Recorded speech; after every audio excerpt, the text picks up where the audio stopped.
خداوند کے زندہ بابرکت اور جلالی نام میں آپ سب کی سلامتی ہو۔ خداوند کے زندہ پاک کلام میں سے آج ہم پڑھیں گے پرانے عہد نامہ میں سے پیدائش کی کتاب۔ ابراہیم قوموں کا باپ۔ کافی عرصے تک ابراہیم کی کوئی اولاد نہ تھی، لیکن خدا نے اس سے وعدہ کیا کہ میں تجھے بہت برکت دوں گا اور دنیا کی سب قومیں تیرے نام کے وسیلہ سے برکت پائیں گی۔ میں تیری نسل کو بہت بڑھاؤں گا، تیرا خاندان بہت بڑی قوم بن جائے گا اور تو مبارک ہوگا اور تیرا نام سب جگہ مشہور ہوگا۔ خدا نے ابراہیم کا پرانا نام ابرام سے بدل کر اسے نیا نام دیا۔ اس کا نیا نام ابراہیم رکھا، جس کا مطلب بزرگ اور بہت سی قوموں کا باپ ہے۔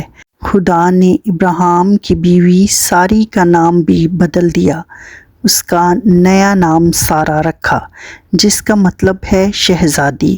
سارہ کو خدا نے بہت سے بچوں کی ماں بنانے کا وعدہ کیا۔ ابراہیم اور اس کی بیوی خدا پر ایمان رکھتے تھے۔ خدا نے بھی ان کو سب ایمانداروں کا ماں باپ بنایا۔ ابراہیم نے خدا کی خدمت وفاداری سے کی۔ جہاں بھی خدا نے اسے بھیجا وہ وہاں گیا۔ اس نے ہمیشہ خدا کے حضور شکر گزاری کی۔ ابراہیم خدا پر مکمل بھروسہ رکھتا تھا، اسی لیے خدا نے اسے قوموں کا باپ ہونے کا اعزاز بخشا۔ خدا نے ابراہیم کو ہمیشہ تک برکت دینے کا وعدہ کیا۔ خدا نے اپنے وعدہ کے مطابق ابراہیم کو ایک بیٹا بخشا اور انہوں نے اس کا نام اسحاق رکھا۔ ابراہیم کی عمر اس وقت 100 سال تھی۔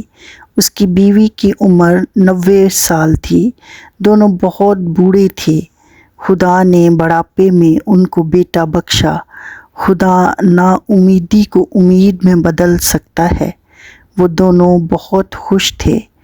وہ اپنے بیٹے سے بہت پیار کرتے تھے۔ ایک دن خدا نے ابراہیم سے باتیں کی۔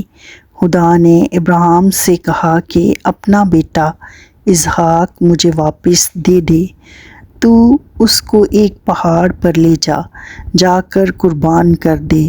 ابراہیم اس پہاڑ کی طرف چل پڑا۔ اسحاق گدھے کے ساتھ ساتھ چل رہا تھا۔ گدھے پر قربانی کو جلانے کے لیے لکڑیاں تھیں۔ اسحاق نے اپنے باپ سے پوچھا کہ اے باپ، قربانی کے لیے برا کہاں ہے؟ ابراہیم نے کہا، بیٹا، خدا خود برا مہیا کرے گا۔ موریہ کے پہاڑ پر جا کر ابراہیم نے اسحاق کو قربان کرنے کے لیے لکڑیوں پر رکھا۔ اس نے اسے قربان کرنے کو چھری اٹھائی ہی تھی کہ اس نے ایک آواز سنی کہ اے ابراہیم، تو اسحاق کو قربان نہ کر، میں نے تیری قربانی قبول کر لی۔ جب ابراہیم نے پیچھے مڑ کر دیکھا تو ایک برا کو جھاڑی میں اٹکا ہوا پایا۔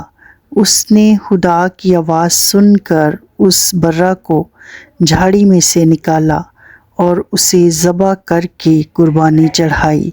خدا نے دیکھا کہ ابراہیم کا ایمان بہت مضبوط ہے۔ ابراہیم نے خدا پر یقین کیا کہ اسحاق اسے دوبارہ مل جائے گا۔ خدا ابراہیم سے بہت خوش ہوا۔ خداوند کے پاک کلام کے پڑھے اور سنے جانے پر اس کی برکت ہو۔ آمین۔